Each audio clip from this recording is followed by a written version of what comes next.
राम मंदिर निर्माण के साथ-साथ अयोध्या का भी विकास हो रहा है। अयोध्या पूरी तरीके से बदल रही है।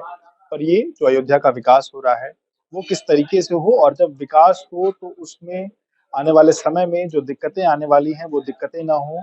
ये कैसे हो सकता है? सस्टेनेबल डेवलपमेंट के जो गोल्स हैं, वो कैसे उन मानकों को कैसे स्थापित किया जा सकता है? इसको लेकर के अयोध्या में काम हो रहा है। इस वक़्त सौरभ जी हमारे साथ हैं, डॉक्टर सौरभ राय जी।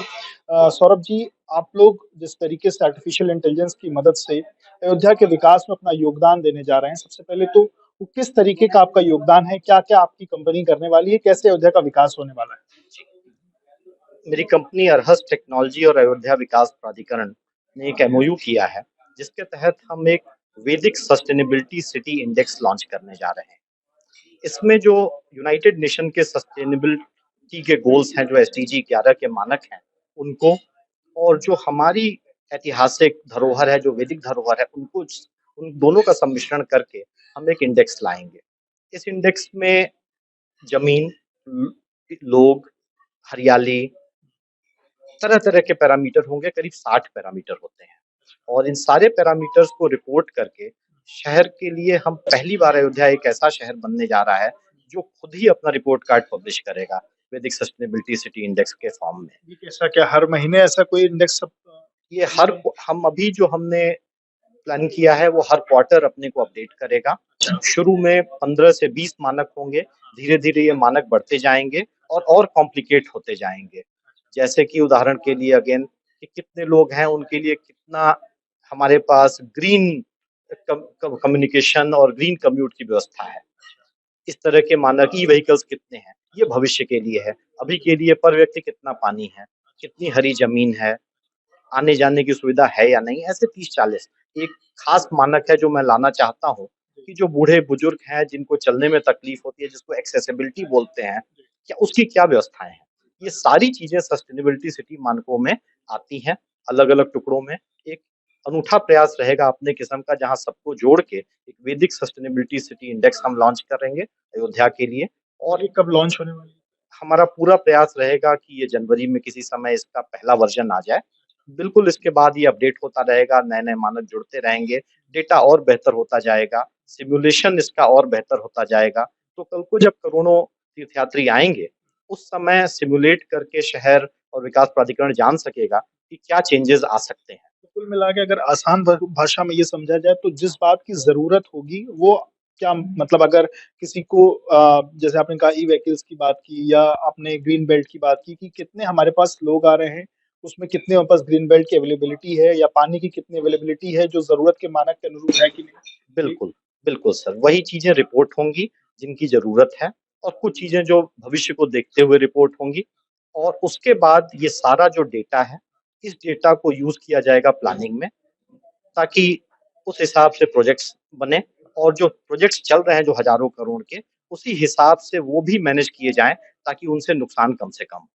अच्छा, आज की तारीख में बात कीजिए, आप ये कह रहे हैं कि जब राम मंदिर की शुरुआत होगी तब तक आप ये अपना प्रोजेक्ट लॉन्च कर देंगे। उस वक़्त कितने मानकों की बात आप कह रहे हैं, कितने मानक उस वक़्त आप एस्टेब्लिश कराएँगे? हमारा प्रयास है कि करीब 20 ऐसे मानक जो लिवेबिलिटी से संबंधित हैं, लिवेबिलिटी इंडेक्स जिसको बोलते हैं, उसमें क्या-क्या चीज़ें कुछ अगर आप 2-4 चीज़ें उसमें बताएँ? जैसे उदाहरण के लिए प्रति व्यक्ति कितना ग्रीन एरिया है, प्रति व्यक्ति कितना पानी है, शहर में कितना कूड़ा जनरेट हो रहा है, रोड की व्यवस्था, ऐसे करके 20 करीब मानक शुरुआती दौर पे आएँगे। पर मेरा प्रयास ये रहेगा कि हम 40 मानक 1 साल के अंदर लाएँ। इस उसमें क्या-क्या मानक अगर इंक्रीज़ होने वालों में क्या-क्या चीज़ें और आने वाली हैं? इंक्रीज़ होने वालों में जैसे हम बात करेंगे कि कितनी सस्टेनेबल एनर्जी यूसेज है, कितना सोलर यूसेज है, ओके। कितना जैसे आपने कहा ई-व्हीकल्स का कितना यूसेज है। इस तरह की चीज़ें जो कार्बन फुटप्रिंट को हमारे रोकती हैं। उसमें मानक आएगा एक्सेसिबिलिटी की, जैसे मैंने बात की, कि बूढ़े-बुजुर्गों के लिए कितनी जगह यातायात में साधन है। जो लोग विभिन्न प्रकार से शारीरिक रूप से अक्षम हैं, उनके लिए क्या व्यवस्थाएँ की गई हैं, ये भी मानक जुड़ेंगे। सफाई के मानक पहले ही उसमें जुड़ेंगे, क्योंकि सफाई एक बहुत ही बड़ा शौचालयों के मानक। ऐसे आप देखेंगे पानी की व्यवस्था कैसे की गई है, जो पानी शहर से निकल रहा है।